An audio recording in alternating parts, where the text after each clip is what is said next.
پہ موسیٰ علیہ السلام چند دنوں کے ہیں. کتنے دنوں کے ہیں؟ چند دنوں کے ہیں. لیکن جب دودھ پلانے کے لیے ایک آئی، دوسری، تیسری، چوتھی، پانچویں، چھٹی، ساتویں، بہت ساری آئی.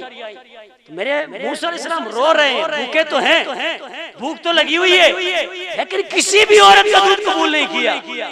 کیوں؟ سوال اٹھتا ہے کیوں نہیں قبول کیا؟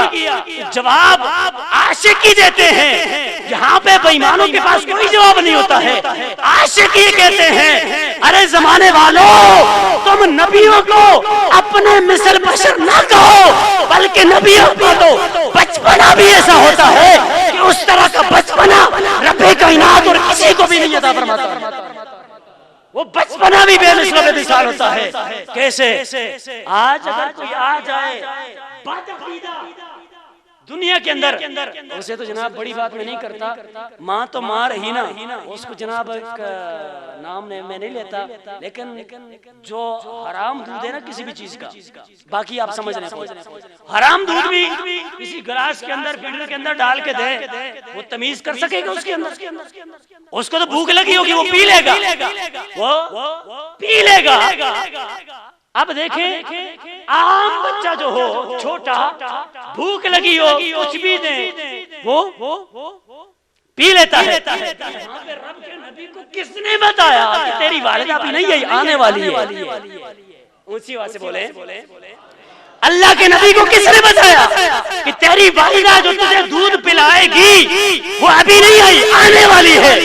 یقیناً ہم سنی ٹنکے کی چوٹ پہ کہتے ہیں اللہ تبارک و تعالیٰ نے اپنے ہر نبی کو بچپنے میں بھی، بڑھاپے میں بھی، ہر وقت اور دنیا میں آنے سے پہلے بھی علم عطا فرمایا ہوتا ہے. میں نے کہاں رہنا ہے، کہاں بسنا ہے، کس کا دودھ پینا ہے، میرا مرنا کب ہوگا، کس دن ہوگا، کس لمحے ہوگا، اللہ کے نبی کو اولین کا بھی علم ہوتا ہے، آخرین کا علم بھی ہوتا ہے.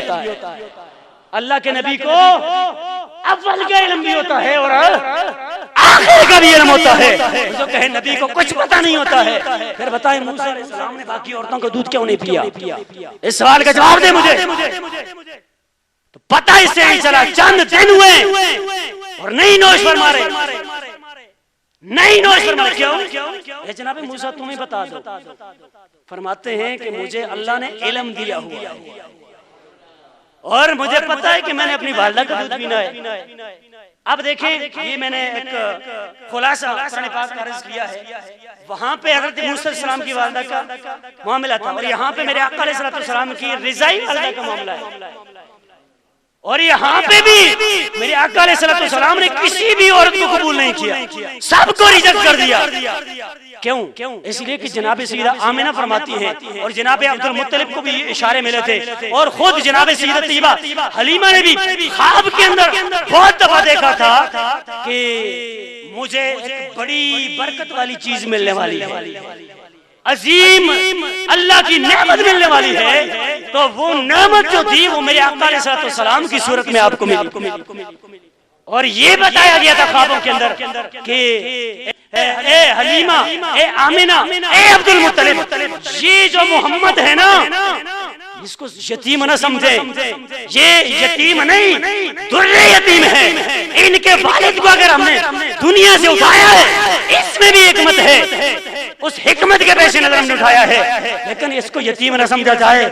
جس رب نے اس کو آخر الانبیاء بنایا ہے، جس رب نے اس کو یتیمی نصیب فرمائی ہے، وہ رب جو اس کو خاتم النبیین بنا چکا ہے وہی رب اس کی داعیہ کا خود انتظام فرمایا. اور پھر انتظام فرمایا، ایسا انتظام کیا کہ آج تک ان کی داعیہ کے نام کو قبول نہیں سکا ہے. اب بتائیں مجھے اس زمانے کی جتنی بھی داعیاں باقی تھی جو آئی تھی مکہ شریف، ان کا کوئی نام بتا سکتا ہے؟ بولے نا، کوئی بتا سکتا ہے؟ کوئی بتا سکتا ہے نام؟ نہیں بتا سکتا. ان داعیوں کا نام تو کوئی بھی نہیں بتا سکتا. ان کے بیٹوں کا نام پتا ہے کسی کو؟ نہیں پتا. ان کے شوہروں کا نام پتا ہے کسی کو؟ نہیں پتا.